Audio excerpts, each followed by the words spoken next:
प्रथमतः सांगण्याचा असा आनंद होतो की गेल्या वर्षीपासून आम्ही या तयारीला लागलेलो आहेत। हा बैलच आमचा दिवाळीसारखा सण आहे। बऱ्याच वर्षाचा आमच्या वडिलाचा इच्छा होती की वामन भाऊंच्या गणिनाथाच्या पालखीला बैलजोडी जावा। याच्यासाठी गेले 1 वर्षापासून माझा भाऊ, मी व माझे मित्रमंडळी सर्व या बैलाच्या शोधामध्ये आहेत। बैल घेण्याची पद्धत म्हणजे आम्हाला एक सारखी आणि सेम बैल घ्यायची होती। तर सेम बैल पाहता आम्हाला काय असे फिरून भेटले नाहीत। त्यानंतर आम्ही कर्नाटकमध्ये गेलो।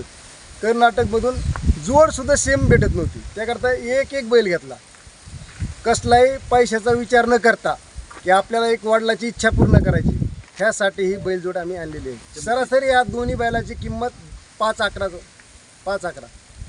बैलाचं वेगळेपण असं की हे बैल हे असे बोम भावरा असे एकदम चांगले आहेत, निकूप वगैरे असं हे बैलच। म्हणजे ज्यावेळेस उदाहरण द्यायचं असं की ज्यावेळेस बैराम दादानी की इंद्रदेव सांगितलं की बाबा आपल्याला यज्ञ करायचा, अश्वयज्ञ, त्याकरता त्याने घोडा सोडला होता।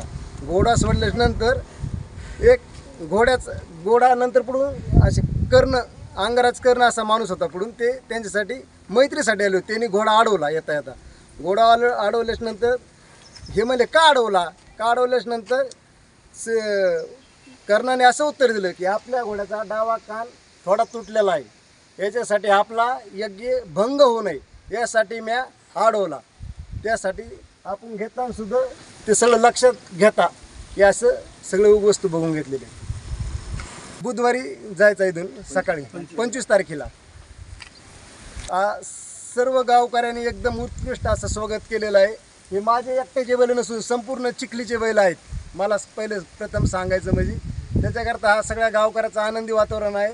आणि 25 तारखेला सकाळी 9 वाजता आमच्या गावातून एक DJ वगैरे लावून असं जंगी स्वागत करून गाव पालखीकडे बैल जाणार आहे।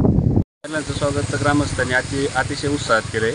परंतु सर्वात महत्त्वाचा विषय गावकरी महंत विठ्ठल महाराज मठाधिपती श्री क्षेत्र गणनाथगड यांचे आम्ही आभारी आहोत। आमच्या गावाला हा मान दिला आणि आमचे आसुरबापू हे सतत पूर्वीपासून म्हणजे खूप कष्टातून यांनी त्यांचा संसार फुलवलेला आहे। प्रसंगी ऊस तोडलेला आहे, मुलं वाढवलेत, मुलं पण आता चांगले म्हणजे व्यवसायात आहेत आणि गावकऱ्यांना यांचा अभिमान आहे।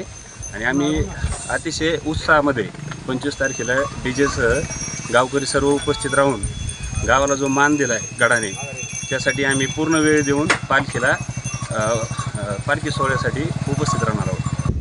आज आसुबापू यांनी जे पालखी सोहळ्यासाठी गणनाथगडाचे बैल आणलेले होते, यासाठी सर्व गावकऱ्यांनी औक्षण करून फुलाच्या पायघाड्या टाकून पुष्पवृष्टी करून या बैलांचं स्वागत केलेलं आहे। याचा गावाला सार्थ अभिमान आहे। आणि 25 तारखेला जो सोहळा चालू होणार आहे यासाठी सर्व ग्रामस्थ मोठ्या उत्साहामध्ये गणनाथगडावर जाणार आहेत। आणि हा जो मान महंत विठ्ठल महाराज यांनी दिलेला आहे त्याबद्दल आम्ही सर्व ग्रामस्थ त्यांचे आभारी आहोत।